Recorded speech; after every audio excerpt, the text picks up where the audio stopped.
welcome back to Snapshot, your place for all news, history, and just chatting about quad ball. My name is Jackson. Not a whole lot to cover this week, but doesn't mean we can't still talk about some quad ball action. Saw this page on the Reddit. Who would you nominate for Rookie of the Year so far? There's been quite a few. I can't remember what the last name is for number 26 from Rutgers, but has been an insanely good player to start the year. Apparently he's leading the team in scoring. I didn't know that. So Rutgers has one for sure. Brandeis's Gabe Shields has been doing very good. A lot of the Virginia rookies have been great. Male freshman keeper from Illinois has been great. There's been a lot of good rookies this year. Zachary Blue off of Crucio has been great. There's been a lot of good rookies. It's going to be a tight race for sure. I'm sure we'll talk about that later. I thought this was funny.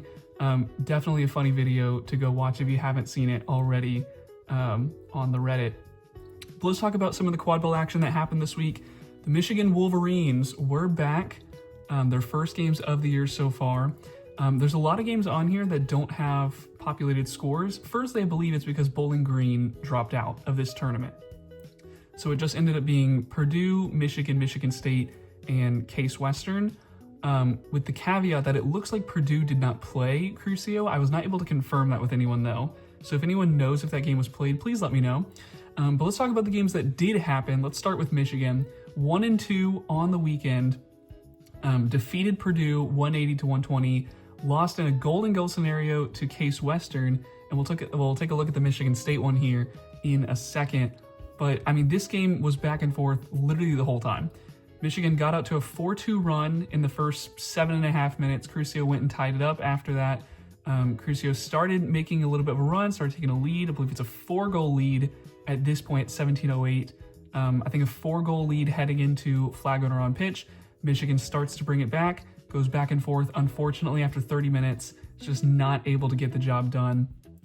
Let's take a look at the Michigan State one. They were able to make a flag catch, the Wolverines did. But Sowers and Massey and Markland, all of them for Michigan State were just going to be too much for the Wolverines to handle. That said, only losing by 35 points, it's a great first tournament for Michigan, in my opinion. They got the win over Purdue as well, a 6-goal victory for Michigan. So if you're a Michigan fan, you're in a good spot, I think. For the first tournament out, I think it's a good spot to be in, showing you could be competitive with a Michigan State, with a Crucio.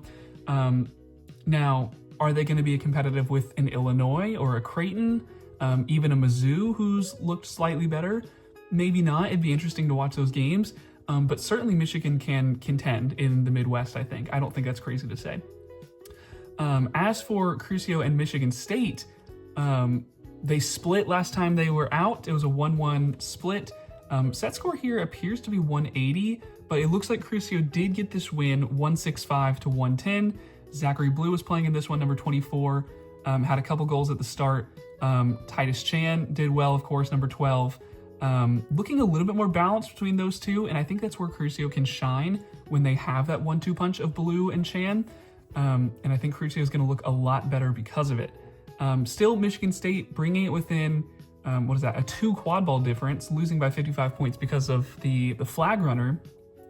So the Spartans probably played as well as you could have expected this weekend. Got a win over Purdue, beat Michigan, lost to Crucio in a pretty close game. But all the teams this weekend were very close out. Couple of club games as well. Bruce City's got 2 wins over the Ohio Apollos. Good to see Ohio back on the field. But Bruce City's a pretty dominant victory in the first one. Ohio making it a lot closer in the second. Bruce City's only winning by a flagpole. But good to see these two Midwestern teams back on the field. Just going to touch on this for a second. Just good that the West is playing games. No scores were played. This was really just a scrimmage. But the fact that it's being played is a good sign for the West Coast. And we'll be looking at the Lost Boys specifically here in just a second. For the fantasy tournament up in the MQC, I think I predicted Green to do the best, and they went 3-1, so that's got to count for something.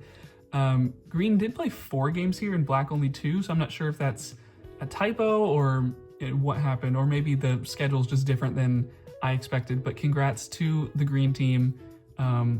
There were a couple games maybe the whole thing, where there was a different rule set called Cheater Quad Ball at Turkey Day Fantasy, where the premise is that everyone can beat and everyone can chase. You can only hold one ball at a time, but anyone is able to pick up a quad ball and score, and anyone's able to make a beat with a dodgeball. Sounds interesting, sounds chaotic, but it sounds fun. So I wasn't able to watch any of that, but it sounds interesting. Maybe something to look at trying again in the future. Let's take a look at this USQ Winter Classic. This will be the last thing we talk about today, but this is a big one, and we're going to touch on it more next week. This tournament, not this weekend, but the next one, December the 6th. There are a grand total of 10 club teams on here right now that are signed up, and it could be more.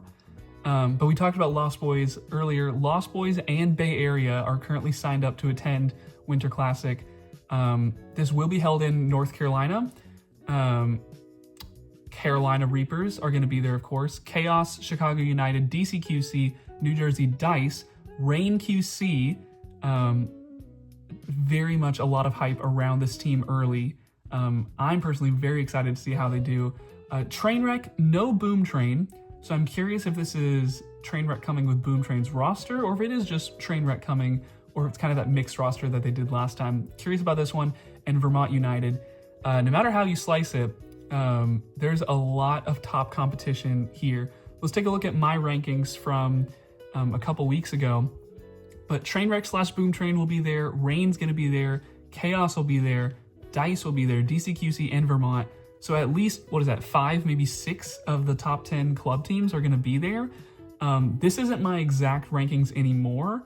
I could probably redo this. Dice would be a lot higher. This is my exact rankings, but I think I would still have all these teams still in the top 10. Either way, half of these teams, maybe 6 if you count Boom Train, will be playing at this Winter Classic. It's going to be interesting. Early on, my gut says that it's going to be Rain and Dice in the final of whatever bracket it's going to be, just because Dice have looked really good and Rain's roster on paper looks insane. But some teams that could cause trouble, Trainwreck, especially if it is the proper Boom Train roster. Chaos could cause some upsets, obviously. Vermont could cause upsets. DCQC. There's going to be a lot of good quad ball being played. I'm excited to watch Bay Area and Lost Boys. See if they show that my rankings were wrong for not having a West Coast team in there. Either way, we'll cover this more in depth next week when we get some more details, but just wanted to touch on it. That's all I got for today. Please subscribe if you're new. This is all from me, Jackson Vaughn, signing off.